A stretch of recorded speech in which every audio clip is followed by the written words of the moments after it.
Sejam bem-vindos a mais um programa do 3 Graus de Carequice. Hoje serei eu, o Cicerone, a apresentar o tema e o livro que vamos discutir. A semana passada falámos sobre adultério / a infidelidade com o livro Tu és a mulher da minha vida, ela é a mulher dos meus sonhos, de Pedro Brito e João Fazenda. Comigo tenho os outros dois carecas que vou já saudar, Gabriel Martins e Pedro Moura. Todos nós temos percursos ligados à escrita e à construção de histórias, e no fundo é isso que aqui estamos a fazer. Estamos a discutir livremente estruturas e técnicas narrativas de construção de histórias. Também estamos a partilhar referências e agradecemos o feedback que temos vindo a ter. No fundo isto é uma conversa de amigos, mas é sempre bom refletir um pouco acerca daquilo que são os livros que vamos lendo e as coisas que vamos conhecendo. Portanto, muito obrigado pelos vossos comentários e por aquilo que tem chegado até nós de feedback. Espero que continuem a fazê-lo e que tenham paciência e que nós vamos tentando melhorar a cada programa. Hoje, o tema fui eu que escolhi, o livro é este, o tema é a vingança e o livro é o Obrigado Patrão, de Rui Lacas. Muita gente diz Obrigado Patrão, mas na realidade é Obrigado Patrão, do Lacas. Esta é a edição da ASA. O livro tinha sido publicado anteriormente em França, ganhou, lá está, Merci Patron. Pelo Paquet. É Paquet. Exatamente. Em Portugal foi publicado pela ASA. É um livro do Rui Lacas. O livro é de 2007. E, de facto, o livro é do Rui Lacas, segundo a ideia original de Vasquito Lourenço, se bem que, não há dúvida nenhuma, este argumento, a escrita do Lacas está presente no livro todo, e de facto esta ideia foi, o Vasquito Lourenço foi creditado, mas o livro de facto tem lá a identidade toda do Lacas. O que é que eu posso dizer sobre este livro? Para já, nós no programa anterior também falámos de um livro de 2001, agora voltamos a falar de um livro antigo. Não é que não se esteja a fazer boa banda desenhada portuguesa, longe disso.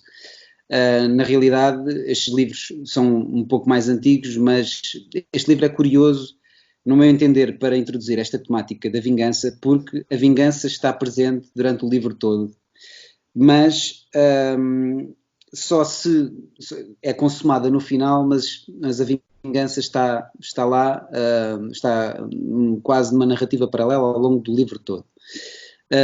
E eu vou pedir desculpa se já no programa passado o fizemos, vou dizer spoilers, vou dizer coisas acerca do desfecho, da narrativa e tudo mais, mas isso é inevitável, vamos ter sempre que fazer isso, seja a falar deste livro ou a falar de outros.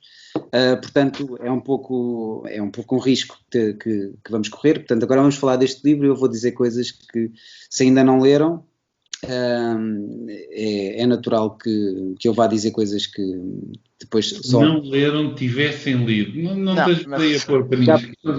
Ao menos já avisaste o título, portanto, sim, as pessoas podem sempre carregar na cruz a partir de agora.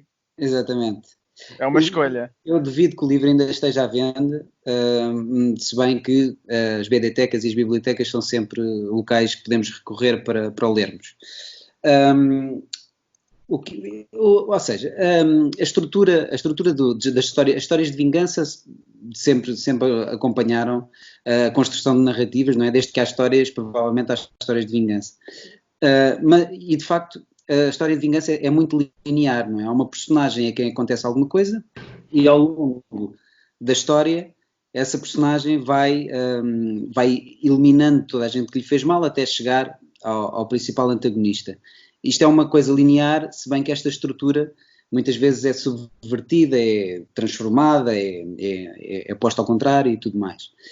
Neste livro do Lacas, na realidade, a vingança, nós só percebemos que é uma história de vingança no final, porque isto começa num tempo, nos dias de hoje, em que as personagens são mais velhas, a personagem da mãe vai pedindo sempre um tostãozinho ao patrão, não é?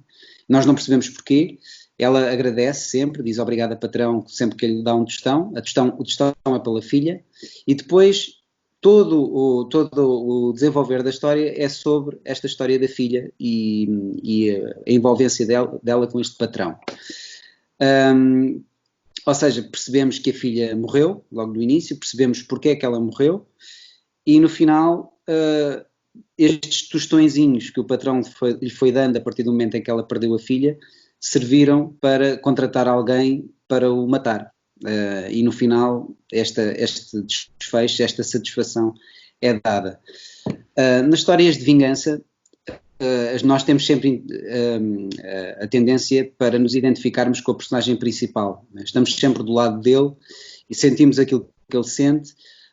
Normalmente nas histórias de vingança começa sempre com esta personagem principal perde sempre algo que lhe é querido, seja estatuto, seja algum familiar e tudo mais, e à medida que ele vai conseguindo vingar-se, porque existem sempre pequenas vinganças ao longo da história, nós vamos obtendo uma grande satisfação, porque nos lembramos daquilo que aconteceu no início e vamos quase que preenchendo patamares de satisfação até à grande satisfação final. Há aqui qualquer coisa de sádico neste prazer que há na desgraça dos outros, mas é uma desgraça que é merecida, porque houve quem tivesse cometido atos vis. De facto, o Rui Lacas controla muito bem o ritmo da história. No final, este tempo à vingança, este tempo, nós já vimos tudo o que o antagonista fez, não é? Vimos tudo o que o patrão fez, e o momento da vingança, o momento do payback, é um momento a que se é dado algum tempo. E isto também é importante para que haja um closure e haja uma satisfação em relação à narrativa. Isto é uma narrativa bastante linear. Muitos dos filmes dos anos 80, eu lembro-me com o meu pai, quando eu era miúdo, muitas vezes o meu pai dizia-me: hoje vai dar um filme bom. E o filme bom era invariavelmente um filme do Van Damme. E os filmes do Van Damme, como sabem, tinham muitas vezes esta estrutura. Começava com o Van Damme na moto de cima, alguém matava a namorada de Van Damme ou alguma coisa do género, e o Van Damme andava a fazer espargatas durante o filme todo até ao final, em que fazia a derradeira espargata no rival. Portanto, isto é uma coisa é uma fórmula que é sempre bem sucedida na realidade. Só que e depois há determinadas histórias que jogam um bocadinho com a nossa expectativa e que mudam um bocadinho as regras do jogo. Eu lembro-me dos Watchmen, que é também uma obra maior de banda desenhada, e há uma altura muito curiosa, quando estamos a aproximar-nos do final do livro, em que se percebe quem é que é o antagonista, na realidade. As personagens vão confrontar o antagonista, portanto há aqui também uma espécie de payback, uma espécie de vingança, e o antagonista, portanto, centrado na sua inteligência superior, consegue mostrar de uma forma fria e factual que as suas atitudes não são assim tão absurdas, que são atitudes que até de certa forma podem ser justificadas, e que chega a convencer algumas das personagens principais. Isto é muito interessante, é uma vingança que não chega a ser consumada, porque na realidade não há ali uma grande... Há ali realmente uma coisa racional por detrás. Isto é um exemplo em que nós, quando achamos que estamos a ler uma história e quando achamos que já conseguimos ali encontrar quais é que são os pontos principais e sabemos para onde a história vai, às vezes é engraçado mudar um bocadinho as regras do jogo. Eu lembro-me também do Irreversível, do filme, em que o filme começa com o fim das histórias de vingança. Curiosamente, começa com alguém a ser morto de uma forma violenta, e depois o filme, na realidade, com um tempo ao contrário, vamos apercebendo daquilo que originou aquele ato e a violência daquele ato. E aí é, portanto, a subversão completa daquilo que é a linearidade da história de vingança, o que é interessante. Mas na realidade, no geral, as histórias de vingança têm patamares muito comuns e previsíveis. No Old Boy, que também é um filme que vem da banda desenhada, o final, nós não conseguimos consumar o nosso desejo de vingança, que através da personagem principal, como percebemos conseguimos perceber o que é que originou o ato pelo qual a nossa personagem principal se está a vingar, e a personagem principal ainda fica pior do que aquilo que estava. Portanto, é uma frustração que nós sentimos com ele, e o filme acaba com uma nota muito negativa. Mas voltando aqui ao livro do Rui Lacas, nem sequer é o meu livro favorito do Rui Lacas. O Rui tem vários livros. Este aqui é um livro, para mim, decente. É um livro que eu mantenho na minha estante, que já lia há vários anos, e que mantenho na minha estante com interesse. Mas é um livro que se fecha, é um livro redondo, que acaba de uma forma bastante redonda, que acaba com um desfecho bastante satisfatório, mas é engraçado porque eu penso que só no final nos apercebemos que estivemos realmente a ler uma história de vingança. E escolhi este livro para dar o mote a esta discussão, e passo agora a palavra ao Pedro, e dizer o que é que lhe apraz dizer acerca da obra e do tema. Bom, eu desta vez não tenho tão bem organizado aquilo que gostava de dizer, e vou tentar ser o mais expedito possível também, porque não tenho grande coisa para desenvolver para já. Acho que é mais interessante se tivermos uma conversa, mas vou só lançar algumas achas para a fogueira, digamos assim. A primeira coisa que eu gostava de dizer, e que poderá tornar-se uma coisa um bocadinho mais interessante de desenvolver mais tarde ou ao longo das nossas conversas, não querendo... há uma expressão que eu nunca gostei quando se fala de banda desenhada, desde muito cedo, que é do autor completo. Ou seja, aquela expressão que aponta um autor que é capaz de escrever e de desenhar. E eu sempre achei essa palavra um bocadinho... uma má descrição, porque, em primeiro lugar, porque ele é ligeiramente egoísta. É claro que podem dizer, isso é dor de cotovelo da tua parte porque não saberás desenhar, é verdade, pode haver esse fator, mas dá a sensação que quem não o faz são autores incompletos. E nós conhecemos, de certeza absoluta, muitos argumentistas, e nem sequer vou pôr mais óbvios, vou apontar, por exemplo, um Pierre Christin, por exemplo, que dizer que ele é um autor incompleto só porque não desenha, parece-me um completo disparate. Tal como haverá artistas que são absolutamente incríveis e que nunca escreveram. Portanto, eu não gosto dessa expressão. Dito isto, é óbvio que nós podemos ver autores que de facto são às vezes mais completos do que outros, ou seja, nomeadamente, um argumentista nunca é completo nesse sentido, porque nunca desenha. Mas há autores que, desenhando, podem fazer histórias sozinhos e, na verdade, podem seguir, sei lá, estruturas um bocadinho fáceis ou, digamos, temas um bocadinho expectáveis, coisas ligeiramente adolescentes. E o Lacas é um daqueles autores que, curiosamente, por acaso não tenho muita noção qual é a recepção que existe do Lacas em termos gerais, porque é um autor também cuja produção, e sobretudo há algum tempo, desapareceu de circulação há algum tempo, e portanto a presença dele não é assim tão certa nos últimos anos para podermos falar dessa recepção, mas ele de facto será um autor bastante completo. E de facto o André estava a dizer que não era o livro favorito do Lacas, e de facto, se os leitores se lembrarem da Filha do Caranguejo ou O que é feito o meu Natal, saberão que estava aqui previsto uma série de...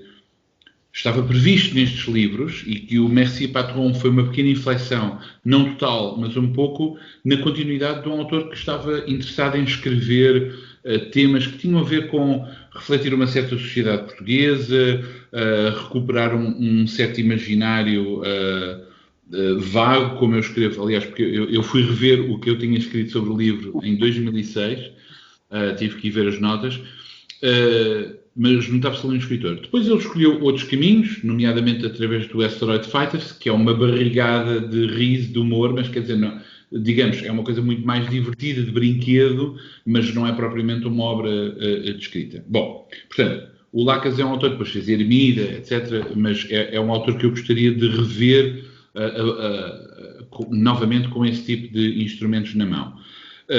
Portanto, eu acho que foi uma excelente escolha. O objetivo deste programa não será recuperar obras esquecidas, não é nada disso, mas houve esta coincidência. Quanto ao tema da vingança, eu só começaria por uma coisa um bocadinho geral, em vez de falar de histórias, ou se calhar vou falar de histórias particulares, que é a estrutura da vingança é talvez uma das estruturas mais fáceis de fazer más histórias.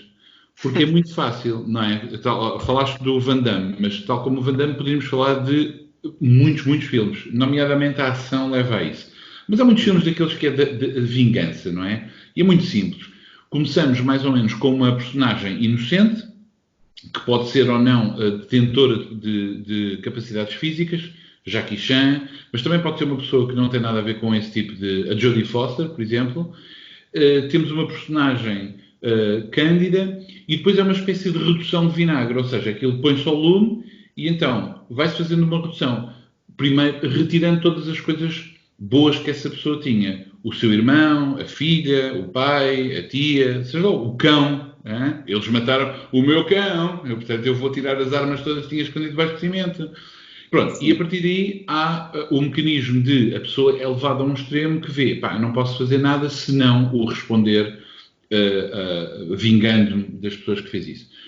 O problema é que a estrutura da vingança muitas vezes cai precisamente na ideia de uma retaliação básica, ou seja, é muito fácil nós criarmos uma ideia de um antagonista absoluto e depois é uma pulsão absolutamente básica da nossa parte. Nós detestamos aquela personagem, quando vemos a personagem ser derrotada, sentimos um alívio total.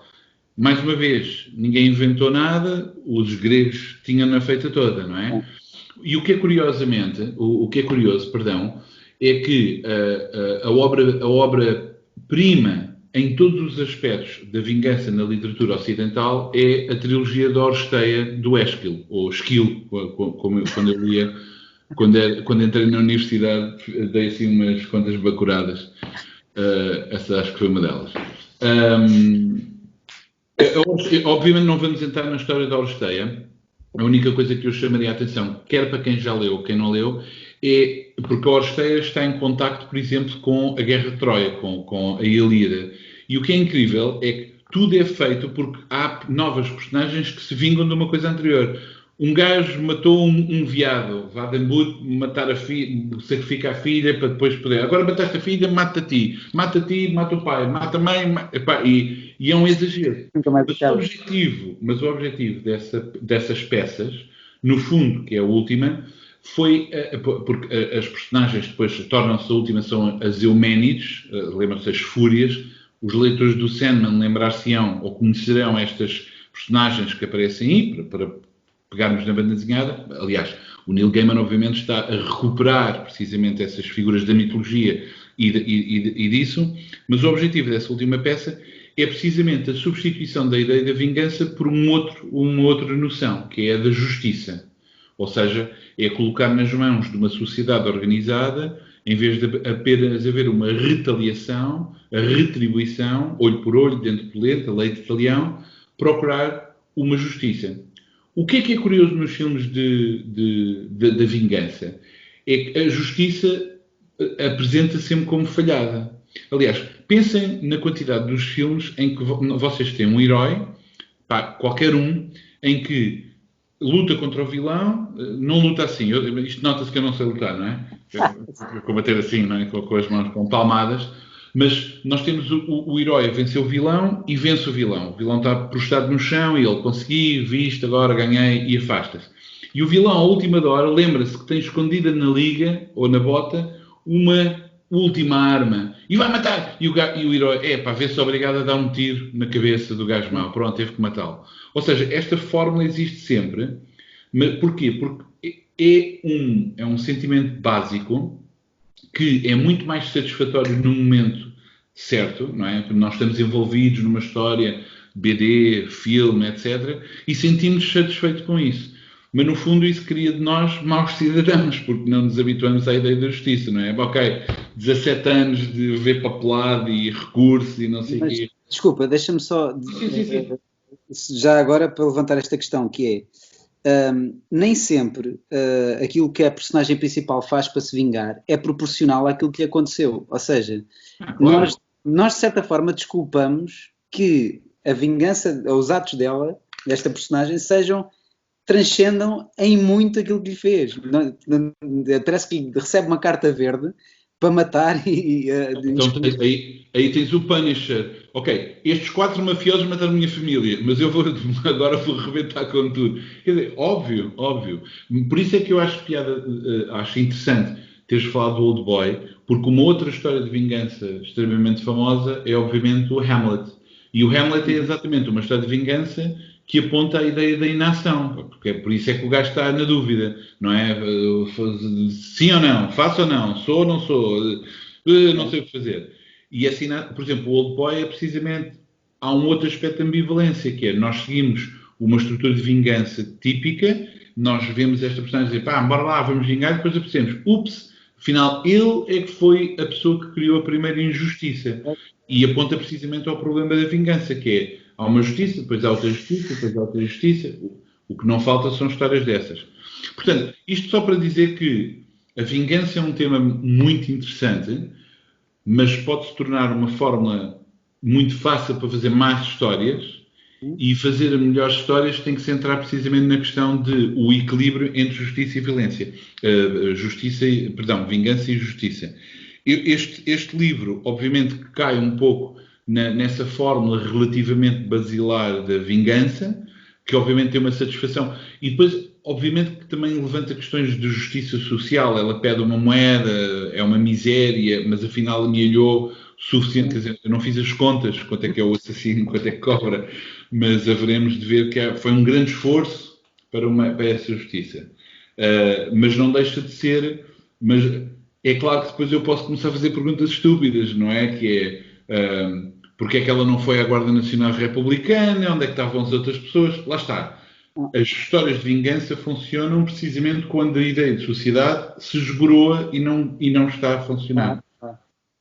Sim, também teríamos de ver que assassino profissional aceitaria um saco de tostões como pagamento. Ok, voltamos. Tivemos aqui um problema técnico, portanto vão notar um pequeno corte. Mas pronto, vou então recomeçar o que estava a dizer. O Pedro e o André já pegaram em vários pontos, vou tentar abordar, passar por alguns. Portanto, vou voltar ao início, vou ao Obrigado Patrão do Rui Lacas, dizer que apesar do Pedro e o André estarem a salientar o facto das obras já terem há alguns anos, eu ainda vou salientar o facto de não há regras na escolha dos livros, não temos qualquer tipo de regras, e por isso até achei curioso o André ir para um livro português também, portanto já há 2 em programas seguidos, mas também não é para as pessoas terem a ideia de que a ideia do programa é ser uma discussão só sobre livros portugueses. Não é, mas pronto, achei curioso só salientar isso. Em relação à obra do Lacas, pegando no que o Pedro já tinha dito, é uma pessoa que trabalha diferentes tipos de histórias, não é? É um autor que, tal como o André, eu acho que o André é dos que percebe melhor isso, pelo menos acho que escreve livros muito diferentes, muito distintos em termos de género, de estilo, e portanto, acho que isso existe também alguma ginástica, e às vezes podemos acertar melhores nuns do que noutros, suscetível, sujeito à discussão. O Lacas, por exemplo, do Asteroid Fighters nunca foi um Lacas que me interessou tanto, sempre achei que o livro teria mais graça para as pessoas que estão lá representadas, mas o Lacas deste Obrigado Patrão ou do A Filha de Caranguejo é um Lacas que realmente faz falta, porque não se tem visto muito, eu só tenho visto alguns dos trabalhos dele mais em curtas, mas é um autor que nesse sentido deixa saudades, são livros que eu gostei muito. O Obrigado Patrão, quando comecei a ler, claro, não é? O que me passou logo pela cabeça foi: porquê, André? Porquê? Porquê é que me estás a obrigar a fazer isto? Porque este tipo de livros, em que há um twist final, não é? São piores de reler do que ler a primeira vez. Eu acho que tu sofres muito mais a reler o livro, porque já sabes o que acontece, já sabes a história.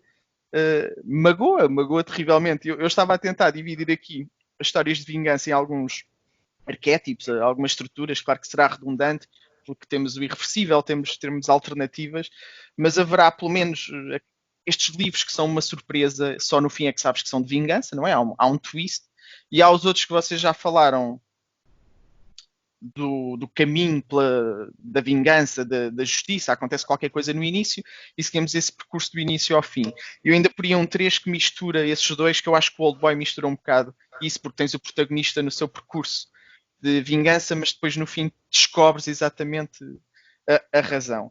No Obrigado Patrão, agora que eu já sei o que aconteceu, não é que costumo mais ler, até porque, entretanto, somos pais. Agora, eu, quando li a primeira vez o Obrigado, Patrão, não era. Incomoda muito mais. É um livro interessante, eu acho, na sua estrutura. É um livro que também, apesar de contar e expor bem a sua história, também deixa algumas coisas a pairar no ar. E algumas coisas, de certa forma, que eu acho tenebrosas, que é a questão da filha do patrão. Portanto, o que acontece com a rapariga, com a protagonista do livro, acontece no quarto da filha, com a rapariga a vestir um dos vestidos da filha, e sabe-se que a filha morreu, ou pelo menos acho que é mencionado, qualquer coisa assim. E eu dei comigo a pensar, eu não me lembro se da primeira vez que tinha lido isso, eu já não me lembrava desta parte, de toda aquela dinâmica ocorrer à volta no quarto e da recordação da filha do patrão, que me fez elevar ainda mais o protagonista para campos mais obscuros.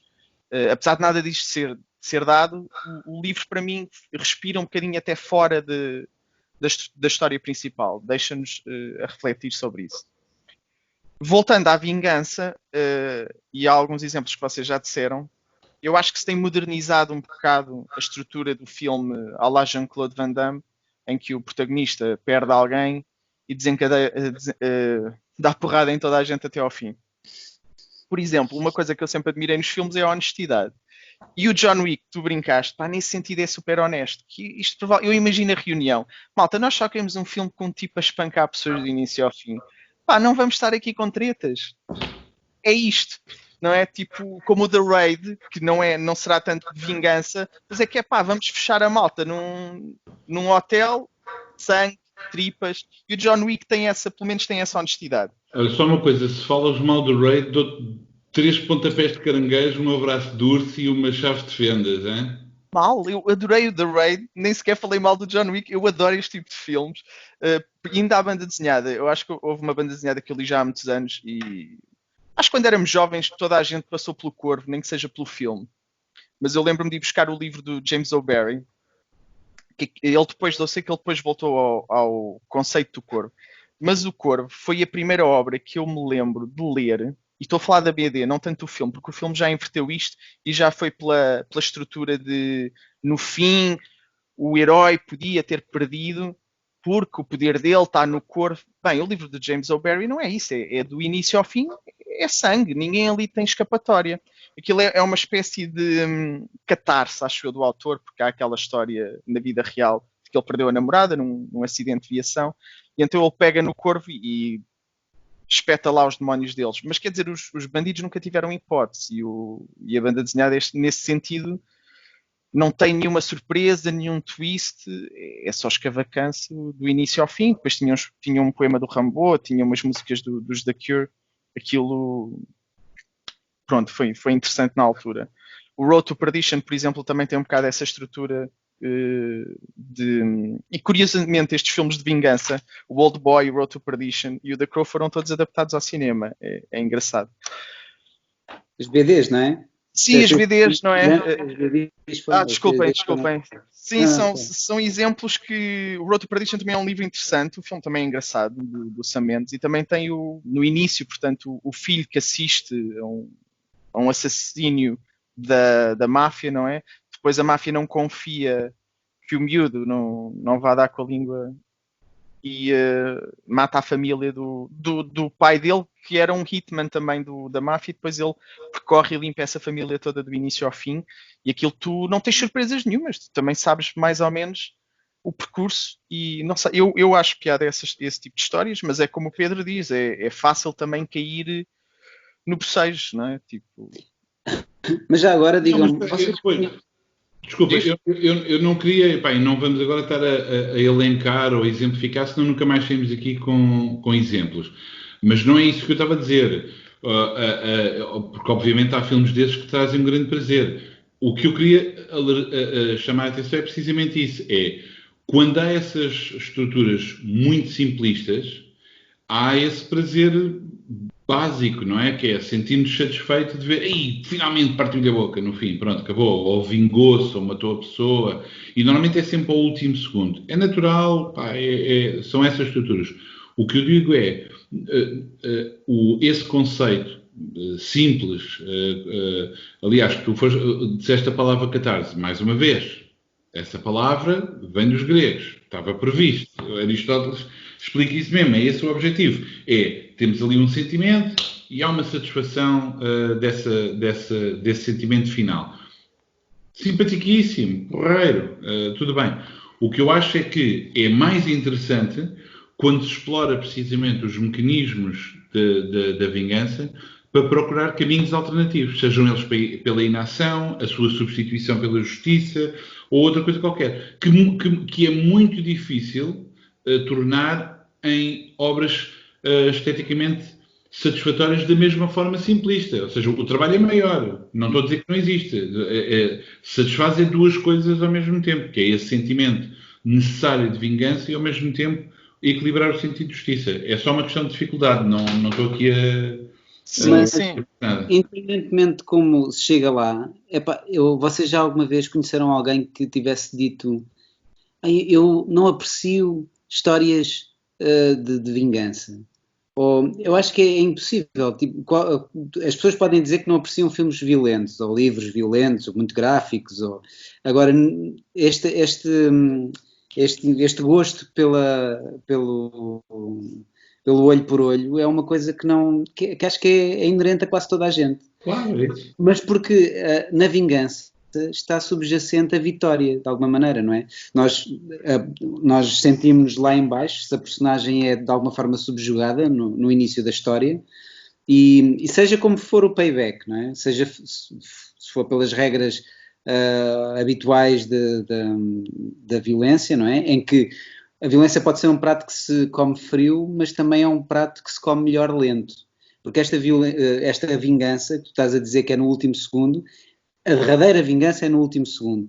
Mas ao longo da história toda vamos tendo um crescendo. Sim, há o clímax depois, sim. A personagem muda, não é? A personagem torna-se mais capaz para conquistar. E este muda pode ser uma sports montage, em que o Rocky anda a subir montanhas com um tronco, enquanto o outro está a treinar quase ligado às máquinas, não é?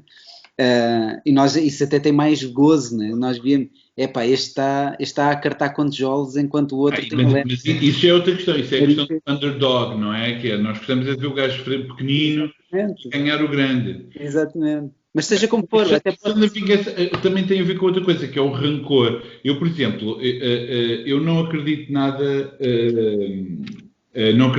nos horóscopos, não é? Naquela coisa das pessoas, este signo, não sei.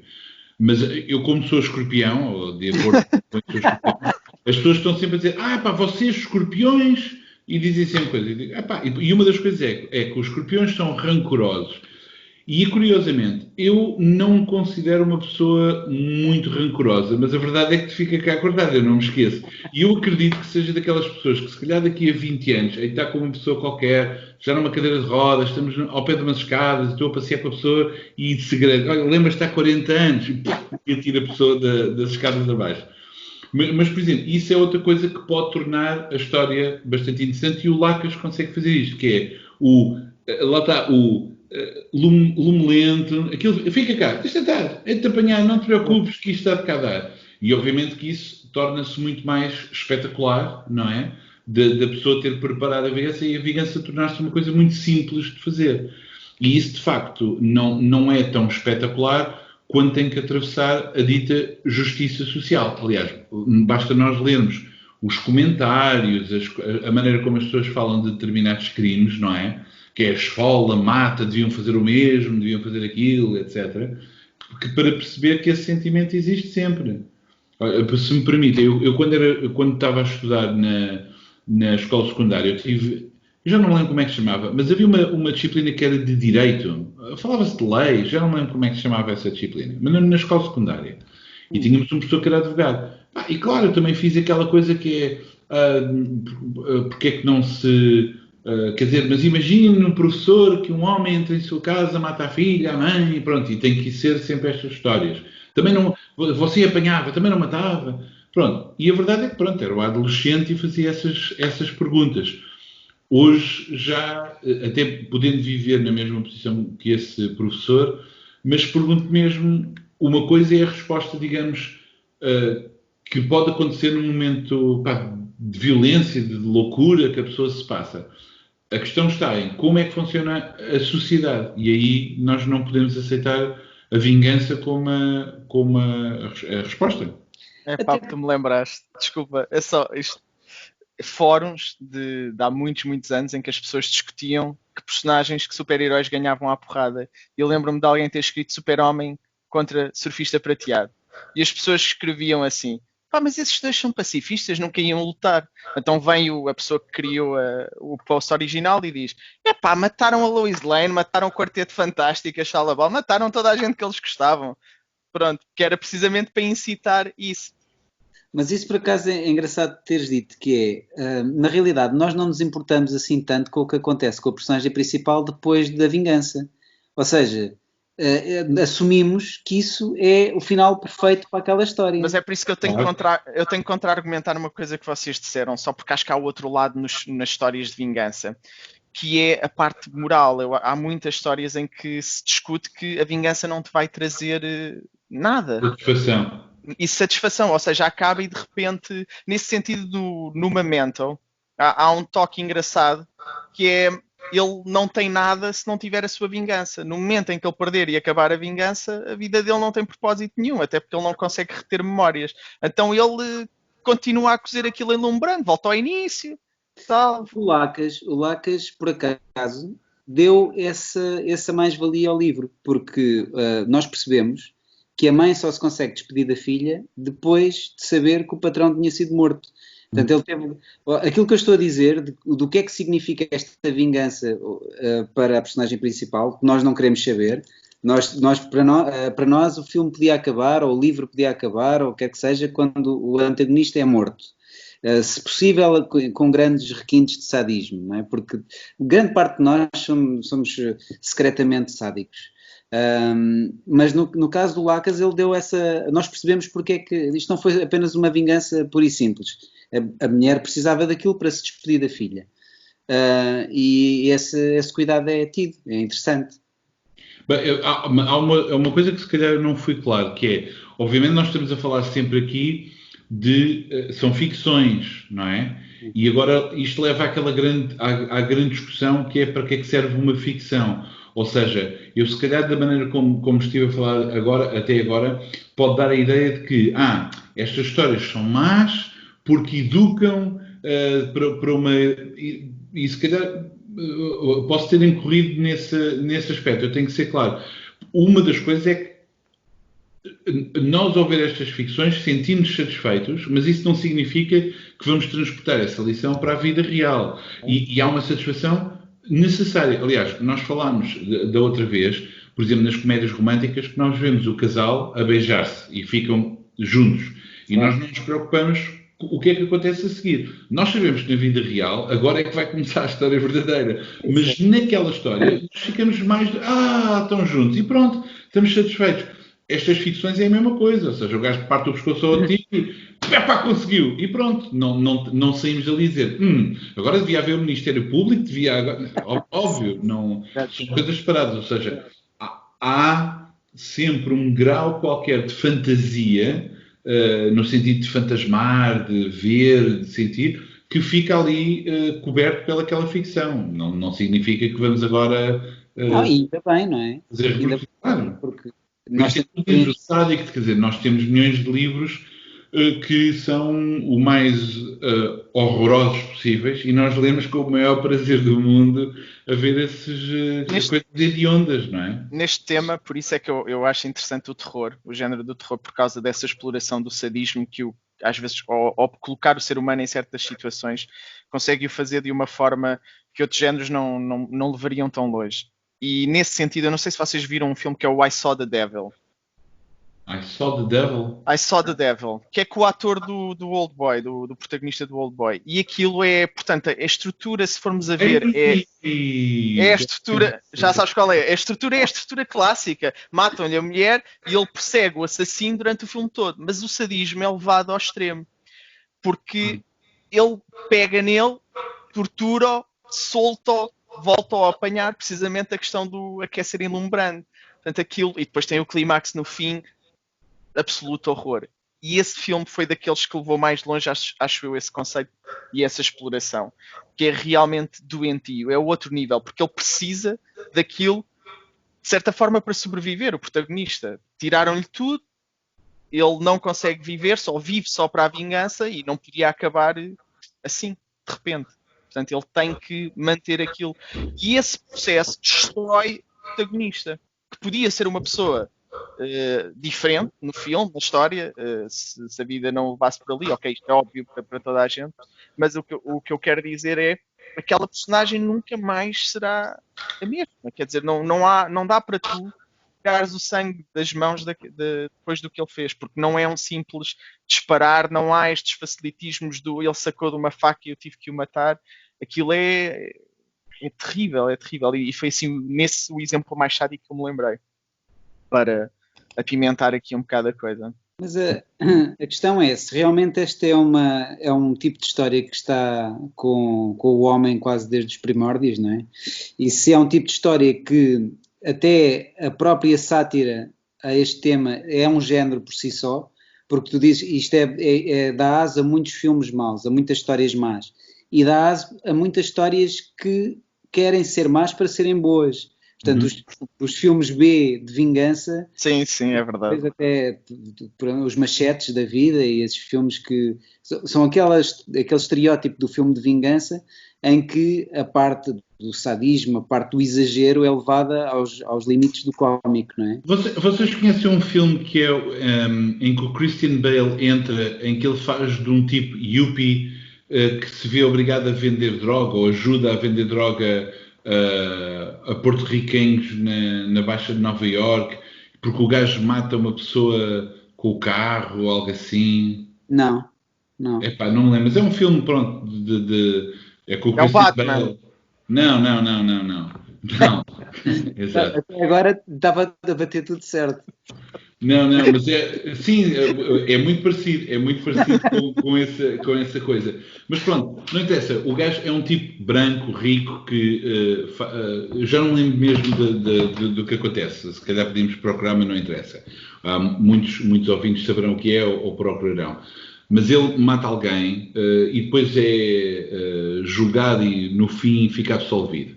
E no fim do que acontece, não vou dar esse spoiler, mas a justiça é feita, neste sentido clássico de alguém faz justiça. E é explorado precisamente essa ideia, que em que medida é que a vingança satisfaz o sentido de justiça social. Ou seja, não resolve muito, não resolve essa, eu não quero chamar oposição, mas essa tensão entre duas formas de resolver aquilo que está mal feito. Porque a vingança começa com um desequilíbrio, não é? Há uma injustiça. E a partir daí tem que se repor essa justiça. Lá está, por alguma razão é que utilizamos a metáfora da balança. Mas eu acho que essa tensão está sempre em causa. Portanto, é muito bem visto pelo André, de facto, que aqui não é apenas uma vingança básica, digamos assim, mas algo que passa por essa resolução. Lá vão os livros. E o tempo confere-lhe alguma força, algum vigor, que é nós percebemos os anos que demoraram, grão a grão, a paciência, aquele desejo ao longo do tempo, isso é interessante. Mesmo que se enrola ali rapidamente numas páginas, e depois podemos pegar no lado sádico e dizer que realmente até foi pouco para aquele bandido, não é? Podíamos fazer tanto e tanta coisa. Porque há esse lado, eu acho que esse lado é muito humano, e por isso é que as histórias de vingança são sempre populares, porque te desculpam de certa forma, não é? Em ficção, para tu libertares o animal dentro de ti, não é? Claro. Se acontecesse isto, esta pessoa merecia isto e aquilo e aquilo. Porque, regra geral, parece que a justiça, pelos trâmites legais, não é? A justiça judicial, ou quer que seja, parece que só serve para os crimes menores, porque uma grande maioria das pessoas, se nós falarmos pedofilia ou qualquer coisa, as pessoas incendeiam. É raro haver uma pessoa sensata que... Porque as crianças são o que nós temos de mais puro e inocente, é aquilo que mais protegemos, mesmo enquanto espécie, não é? A pedofilia era só um exemplo. Podemos falar em vários tipos de... Sim, mas repara, a pedofilia é interessante no sentido em que há um código Epá, também tu não de podes fazer ética. essas frases, pá. Essas frases são cortadas, pá. Epá, eu vou cortar, por eu saber o que eu vou fazer. Isto pode ser gravado, tirado de contexto e a minha vida é arruinada. É melhor cortar. Para eu me vingar um dia, se fizeres alguma coisa. Não, era no código de conduta entre criminosos, honra entre criminosos. Portanto, muitas destes criminosos são assassinados dentro da prisão. Era nesse sentido que era um caso de estudo. Olha, mas por acaso agora, curiosidade pessoal, e dado que isto realmente é um tipo de histórias que estão connosco quase desde sempre, e nós já vimos e lemos dezenas, centenas de histórias deste género, o que é que vocês acham que poderia ser um novo caminho para contar uma história de vingança, diferente daquilo que já conhecem? O que é que gostariam de ver ou ler dentro deste tema que fosse diferente ou que fosse bom de aprofundar? Já agora, isto é curiosidade pessoal. E pronto, e terminamos o programa de hoje. É fácil. Epá, isso é uma pergunta super pesada, porque tínhamos agora que, em primeiro lugar, fazer um exercício verdadeiramente forte para tentar categorizar o tipo de histórias, porque haverá muitas, não é? Porque aí entra... A questão é esta. Há um ato de injustiça. Qual é a resposta a esse ato de injustiça? Repor o equilíbrio. Através da vingança, através da justiça. Mas também é o caminho do perdão, por exemplo. A pessoa dizer, está feito, não vou... É claro que as pessoas vão sempre às coisas mais extremas, que são imperdoáveis, não é? Ele matou a filha da criança, não sei o quê. Ok, claro, aí é sempre... Mas o que não falta o que não falta são histórias em que nós podemos ver o perdão. Mas a questão é que, lá está, não há fórmulas que nós possamos apresentar que são necessariamente boas. Depende do que é que se consegue moldar com esses elementos. Portanto, pode haver histórias de perdão insuportáveis, não é? Por gramáticas ou lamechas, pá, não sei. Mas isto estavas a dizer da balança, é interessante, porque nunca nestas histórias a balança é equilibrada, ou seja, nunca a resposta é exatamente, Claro, até que ponto é que esta resposta é exatamente adequada àquilo que nos fizeram.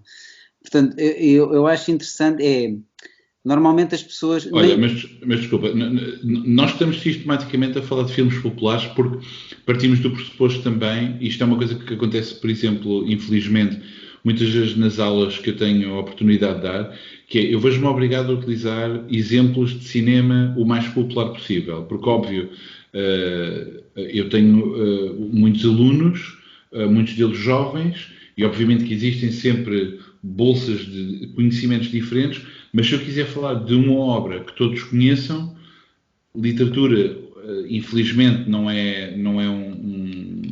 consigo arranjar exemplos comuns, até na banda desenhada não consigo arranjar exemplos comuns e tenho que me recorrer de filmes.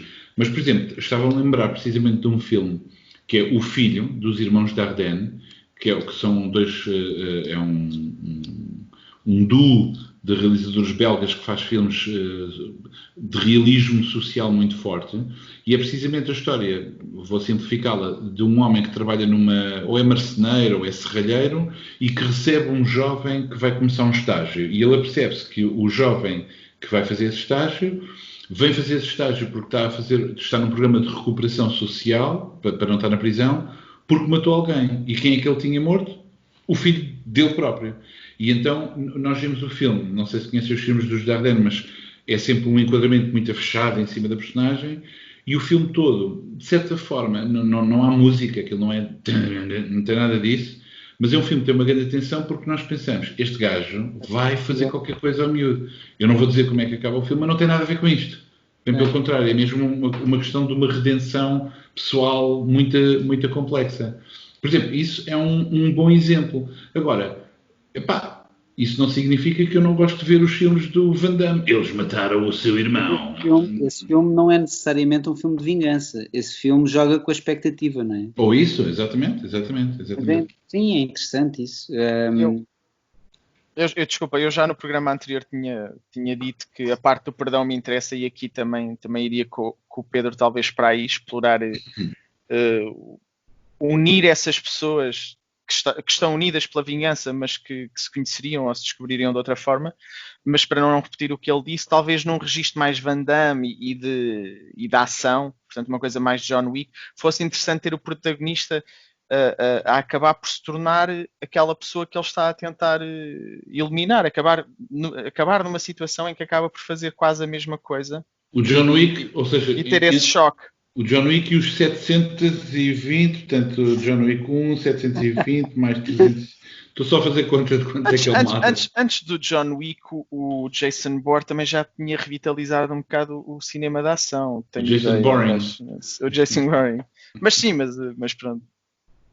Não, eu acho sobretudo interessante como é que, por muito diferentes que estas personagens principais sejam, eu acho muito mais interessante o dilema moral que a personagem principal pode ter a tentar-se questionar qual é a melhor maneira de atingir a sua vingança. E isso é uma coisa que não é fácil. Eu, pelo menos, lá está, daquilo que falámos também da vez anterior, do cinzentismo que é a vida, não é? Dos tons de cinzento infindáveis. Mas estas pessoas acabam sempre por ter um plano do qual se desviam muito pouco.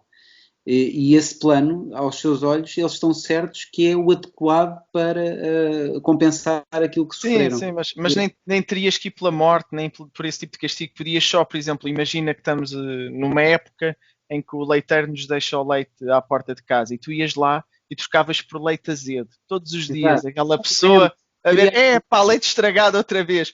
Anos e anos a ver leite estragado. E tu em casa, bandido. Exato. How do you like them apples now? Podia fazer um meme com a pedofilia interessante. Mas isso estavas a dizer da ambivalência. É precisamente aquilo que eu estava a apontar do que é o tema principal do Hamlet, que é precisamente ele não querer vingar-se. Não é bem isto, mas não querer vingar-se imediatamente porque não tem a certeza se deve vingar ou não. Sim, há um momento no Hamlet que eu acho que se calhar esboça um bocado isso. Ele está mesmo prestes a matá-lo. Eu acho que é quanto mais ele se aproxima, tirando a cena final, mas de repente o tio dele está a rezar.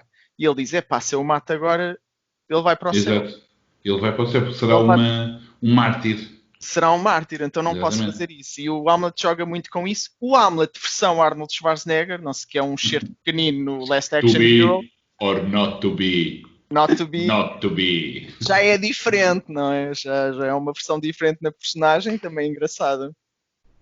Sim, mas por exemplo, é exatamente isso que leva muitas vezes a algumas pessoas, quando veem histórias em que alguém opta por não fazer alguma coisa, e isto agora não tem nada a ver, mas há um dos contos mais conhecidos do Melville, do Moby Dick, que é o Bartleby, que é precisamente uma personagem que está sempre a repetir. Eu preferia não o fazer. Mas uma das coisas que acontece é quando alguém vê personagens que resolvem não fazer uma coisa, é dizer, se fosse eu, e depois é logo uma atitude o mais possível. Se fosse eu, fazia assim, fazia assado. Não sei, se calhar não fazia, se calhar não sabia fazer, tinha medo. Ou seja, é claro que, volto a repetir, às vezes as estruturas lineares e populares são super satisfatórias. É um bocadinho como comer um pacote inteiro de batatas fritas ou um hambúrguer no pão da pior franchise. Há ali uma satisfação imediata. Até pode vir a culpa depois de, oh meu Deus, o que é que eu acabei de fazer? Fiz isto. Mas houve esse prazer imediato aí. Portanto, nós não é querer fazer uma hierarquia, porque há espaço para todos esses prazeres, desde o mais básico, burro até, não é? Até aos prazeres mais requintados de ver as nuances da ambivalência. Aqui é só uma questão de ponderarmos o que é que estes projetos estão a satisfazer. Portanto, se um projeto satisfaz pelo menos essa necessidade de ver um ato básico, Ainda bem. A questão é perceber qual é a parte do cérebro que está a satisfazer, que se calhar é uma parte mais do lagarto, não é? E não propriamente o córtex mais evoluído, não sei. Sim, acho que há espaço para as duas coisas. Muito Também bem. gosto de vez em quando de ver um arreal de porrada, só pelo prazer de ver um arreal de porrada do início ao fim.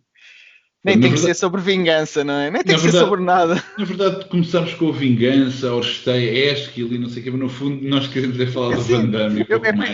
é por isso que eu adoro o argumento do Battle Royale, que é, o que é que a gente vai fazer? É pá, vamos pô-los dentro de uma ilha e eles que, pá, só pode haver um. Pronto. Porquê? E eles arranjam lá uma história que nunca te convence, porque o que é que eles querem? É malta, fechada numa ilha, a arriar um nos outros. Pronto. Mais Muito nada. bem. Ora bem, obrigado a ambos e obrigado a quem se manteve aí do lado de lá a ouvir. Foi mais um programa de 3 graus de carequice e vemo-nos novamente na próxima semana. Boa noite. Tchau. Adeus, boa noite.